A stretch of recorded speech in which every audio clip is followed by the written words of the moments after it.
बिस्मिल्लाहिर्रहमानिर्रहीम। आज का हमारा जो टॉपिक है that is about chemistry class 10।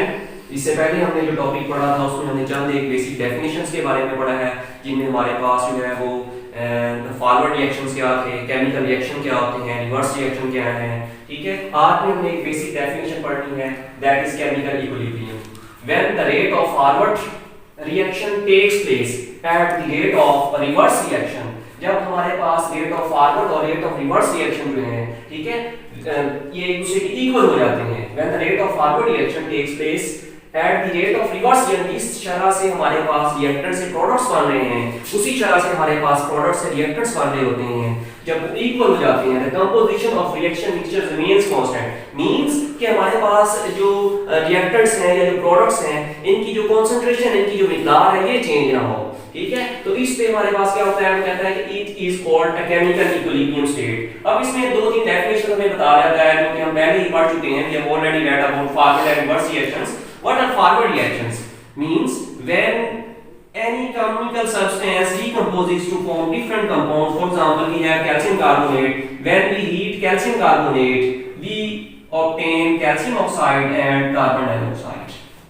That are called reactants and that are called products. If reactants are converting into products, that reaction, that type of reaction is called forward reaction. From means reactant to products, reactant towards products.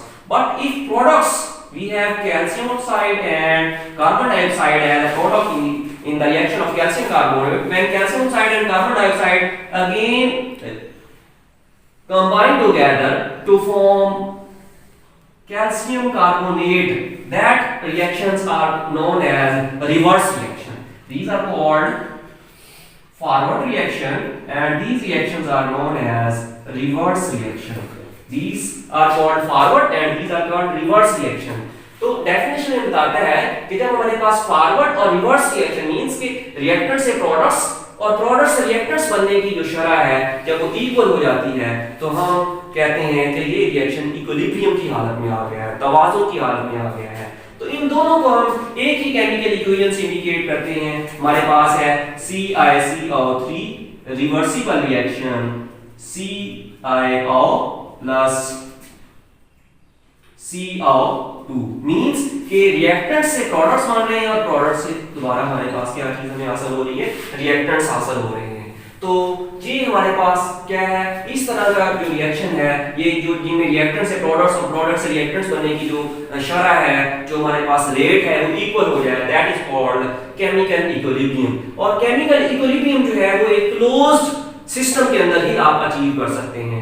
अगर आपके पास close container है जिसमें substances ना तो दाखिल हो रही हैं और ना ही उससे लीक निकल रही हैं, तो उस कंटेनर, उस फ्लास्क, उस सिस्टम में आप केमिकल इक्विलिब्रियम जो है वो अचीव कर सकते हैं। अब हम अगर इसकी टाइप्स पे जाएं, there are two types of chemical equilibrium, static equilibrium and second one is dynamic equilibrium. What is static? The word static means, इसके लिए उर्दू में हम जो वर्ड यूज करते हैं दैट इज साकन हालत में। फॉर एग्जांपल हमारे पास रिएक्टेंट्स हैं, फॉर एग्जांपल हमारे पास हाइड्रोजन है और हमारे पास ऑक्सीजन है। हाइड्रोजन और ऑक्सीजन के मिलाने से हमें वाटर हासिल होता है।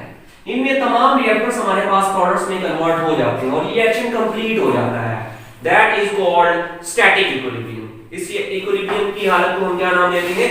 Static equilibrium. इसकी बहुत सी एग्जांपल्स हैं हमारे पास। Static equilibrium is basically occurs in a physical phenomena.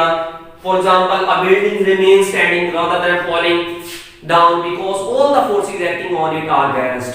क्या कि एक इमारत है वो खड़ी रहती है, गिरती नहीं है। क्यों? क्योंकि उसके ऊपर अमल करने वाली तमाम जो फोर्सेस हैं उनका मजमूआ जीरो है। उसके ऊपर एक्ट करने वाली तमाम फोर्सेस का मजमूआ जीरो, वो इक्विलिब्रियम की हालत में है। ठीक है, that type of equilibrium is called static equilibrium. And the next one is dynamic equilibrium. The first condition that is required for dynamic equilibrium, the word dynamic इसके लिए उर्दू में जो वर्ड हम यूज करते हैं, जारी हालत में कोई चीज जो है वो इक्विलिब्रियम की हालत में है। ठीक है, फॉर एग्जांपल ये उस सूरत में होता है कि जब हमारे पास रेट ऑफ फॉरवर्ड और रेट ऑफ रिवर्स रिएक्शन क्या हो जाते हैं, इक्वल हो जाते हैं। फॉर एग्जांपल ये हमारे पास था कि डायनामिक इक्विलिब्रियम हम उस वक्त अचीव कर पाते हैं जब हमारे पास रेट ऑफ फॉरवर्ड रिएक्शन जो होता है वो इक्वल हो जाता है हमारे पास रेट ऑफ रिवर्स रिएक्शन की। उस इक्विलिब्रियम की हालत को हम क्या नाम देते हैं? Dynamic equilibrium. यानी रिएक्टेंट से प्रोडक्ट्स बनने की शरह और प्रोडक्ट से रिएक्टेंट्स बनने की शरह जब इक्वल हो जाती है, that is called dynamic equilibrium. Rate of forward reaction becomes equal to the rate of reverse reaction.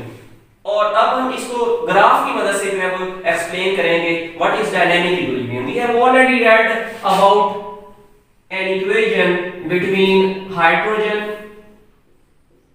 and iodine in our previous lesson.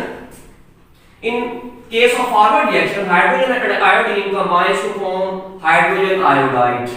That reactions are known as forward reactions.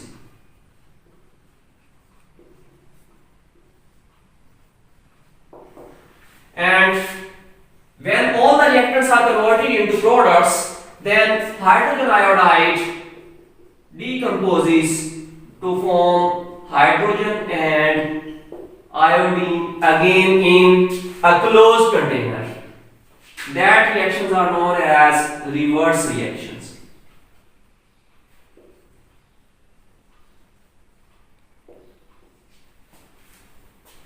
We have already known that in the early stage, the concentrations of hydrogen and iodine is maximum and that of hydrogen iodide is minimum. In the early stage, when hydrogen and iodine react with each other, they form hydrogen and iodide, and with the passage of time, the reactants concentration of reactants becomes low and the concentration of products becomes high. यानी reactants जो होते हैं हमारे पास ये कम होना शुरू हो जाते हैं और प्रोडक्ट्स की मिकदार जो है वो बढ़ना शुरू हो जाती है। इसको अगर हम ग्राफ से इंडिकेट करें तो इब्तदाई तौर पे हमारे पास जो फॉरवर्ड रिएक्शन होता है वो बहुत तेज होता है। क्यों? क्योंकि हमारे पास हाइड्रोजन और आयोडीन मैक्सिमम अमाउंट में होते हैं और प्रोडक्ट्स हमारे पास बिल्कुल भी नहीं होते। तो इब्तदाई तौर पर हमारे पास रेट ऑफ रिएक्शन क्या होगा? मैक्सिमम होगा। अगर हम इसको एक ग्राफ में इंडिकेट करें कि हमारे पास टाइम है अलोंग एक्स एक्सिस और रेट ऑफ रिएक्शन है अलोंग वाई एक्सिस, तो अगर हम इस ग्राफ से इसको देखें तो फॉरवर्ड रिएक्शन जो है हमारे पास मैक्सिमम है और आहिस्ता आहिस्ता जब रिएक्टेंट्स की मिकदार कम होती जाती है तो फॉरवर्ड रिएक्शन क्या होते जाते हैं? कम होते जाते हैं। ग्राफ इसका नीचे की तरफ आता जाता है। दूसरी तरफ जब हमारे पास प्रोडक्ट्स की मिकदार बढ़ती जाती है तो प्रोडक्ट्स से दोबारा रिएक्टेंट्स बनने की, जो हमने सेकंड इक्वेशन में देखा कि प्रोडक्ट्स से रिएक्टेंट्स बनने की जो मिकदार है वो ज्यादा होती जाती है। इब्तदाई तौर पे देखिए जीरो से स्टार्ट हो रहा है हमारे पास जो रिवर्स रिएक्शन है, लेकिन जैसे जैसे प्रोडक्ट्स बढ़ते जाएंगे हमारे पास जो प्रोडक्ट्स की मिकदार बढ़ेगी हमारे पास रिवर्स रिएक्शन जो है रेट ऑफ रिवर्स रिएक्शन बढ़ना शुरू हो जाएगा। ठीक है, जब ये दोनों रिएक्शंस इस कंडीशन में आएंगे कि हमारे पास फॉरवर्ड रिएक्शन और रिवर्स रिएक्शन जो दोनों क्या हो जाएंगे? इक्वल, एक ही शरह के साथ, यानी जितने रिएक्टेंट से प्रोडक्ट्स बन रहे हैं उतने ही प्रोडक्ट्स से रिएक्टेंट्स बनना शुरू हो जाएंगे, तो दोनों ये एक ही रेट के साथ रिएक्शन स्टार्ट हो जाएगा। इस कंडीशन को हम कहते हैं इक्विलिब्रियम, यानी तवाज़ुन की हालत में। और ये कौन सा इक्विलिब्रियम है? चूंकि ये रिएक्शंस जारी हैं, that type of reaction is known as dynamic equilibrium। और इसकी हम इक्वेशन, ओवरऑल इक्वेशन हम कैसे लिखते हैं? For example we have hydrogen and iodine in a closed container and there is a reversible sign between hydrogen and iodine to form hydrogen iodide। ठीक है, तो यहाँ पे हमने ग्राफ की मदद से देखा कि हमारे पास इब्तदाई तौर पे जो रेट ऑफ फॉरवर्ड रिएक्शन है वो ज्यादा है और रेट ऑफ रिवर्स रिएक्शन जो है वो हमारे पास जीरो है, लेकिन आहिस्ता आहिस्ता जब प्रोडक्ट्स बनना शुरू होते हैं तो रेट ऑफ रिवर्स रिएक्शन बढ़ता जाता है और रेट ऑफ फॉरवर्ड रिएक्शन कम होता जाता है और एट द एंड दोनों रिएक्शंस जो है फॉरवर्ड और रिवर्स एक ही शरह के साथ हैं, दोनों की कंसंट्रेशन सेम हो जाती है। तो डायनामिक इक्विलिब्रियम के लिए जो हमें कंडीशन रिक्वायर है वो भी यही है कि rate of forward reaction are equal to the rate of reverse reaction, यानी फॉरवर्ड और रिवर्स रिएक्शन दोनों एक ही शरह के साथ जो है वो जारी हो जाते हैं। तो ऐसे रिएक्शंस को, ऐसे जो इक्विलिब्रियम की जो टाइप है, that type of equilibrium is known as dynamic equilibrium. तो ये आज का हमारा क्वेश्चन था, व्हाट इज केमिकल इक्विलिब्रियम और केमिकल इक्विलिब्रियम की types, static and dynamic equilibrium. Static equilibrium क्या होता है और डायनामिक इक्विलिब्रियम को हमने ग्राफ की मदद से जो है वो एक्सप्लेन किया है कि डायनामिक इक्विलिब्रियम जो है वो क्या है और इसकी डेफिनेशन क्या है और इसके लिए कंडीशन जो हमें रिक्वायर है वो क्या है। What condition is required for dynamic equilibrium? The condition that is required for dynamic equilibrium is that the rate of forward reaction, when the rate of forward reactions becomes equal to the rate of reverse reaction, that type of equilibrium is called dynamic equilibrium। तो ये आज का हमारा topic था। Next हम इंशाल्लाह ताला इससे आगे ये फॉरवर्ड और रिवर्स रिएक्शन में जो डिफरेंस है वो क्या होता है, इंशाल्लाह नेक्स्ट हम इसको एक्सप्लेन करेंगे।